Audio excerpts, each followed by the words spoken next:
আগে জানলে ভালো করে পড়াশোনা করতাম, একটা বড় ধরনের চোর হইতাম, হয় আমলাতন্ত্রে যাইতাম, চুরি করতাম, 2 নম্বরই করতাম। আমি মনে করি টোটাল সিস্টেমটাই কারাপ্টেড। যখন সিস্টেমে থাকে তখন কথা বলে না, আর যখন সিস্টেম থেকে বের হয় তখন সিস্টেমের বিরুদ্ধে বলে। এটা একটা দ্বিচারিতা।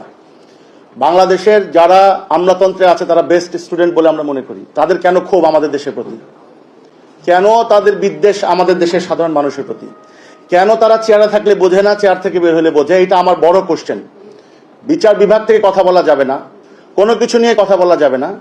আজকে রাজনীতিতে দুর্বৃত্তায়ন, পাশাপাশি আমলাতন্ত্রে দুর্বৃত্তায়ন। এই কারণে আজকে সাধারণ মানুষ, এই 18 কোটি মানুষ একটা নাবিশ্বাস উঠছে। আমাদেরকে এমনভাবে বিভাজন করে দেওয়া হয়েছে পলিটিক্যালি, সব কিছুতে বিভাজন। আমাদের এই বিভাজন থেকে বের হওয়ার কোনো রাস্তা আছে বলে আমরা মনে করি না, যদি এটা পলিটিক্যাল বক্তব্য। কিন্তু বাধা দিচ্ছেন কেন? না, বিভাজন এমন একটা জায়গায় চলে গেছে, কেউ কথা বলছে না। আর সব এমন ভাবে চাটে, এমন ভাবে চাটুকার, এমন ভাবে তেলবাজ, এমন ভাবে শিক্ষিত দুর্বৃত্ত তাদের প্রত্যেকটা বড় বড় জায়গায় এই গভর্নমেন্টও বসিয়েছে। I am sufferer for that. কোথাও ন্যায্য বিচার নাই। সবচেয়ে রাষ্ট্রের বড় কর্মকর্তা যদি অন্যায্য কাজ করেন তখন কথা বলার কোনো জায়গা নাই। তো আমরা হয়তো কথা বলতে পারবো না ফিউচারে। প্রশ্ন হচ্ছে কোথায় অনিয়ম নাই। আর সবচেয়ে বেশি খড়গ পোহায় আমাদের মতো যারা প্রান্তিক ব্যবসায়ী বলি আমরা, প্রান্তিক জনগোষ্ঠীকে নিয়ে আমরা কাজ করি।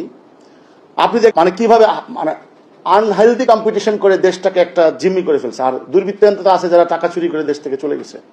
কিন্তু ওই তাদেরকে মনোযোগ দিতে গিয়ে আরেকটা সেক্টর তৈরি হয়েছে।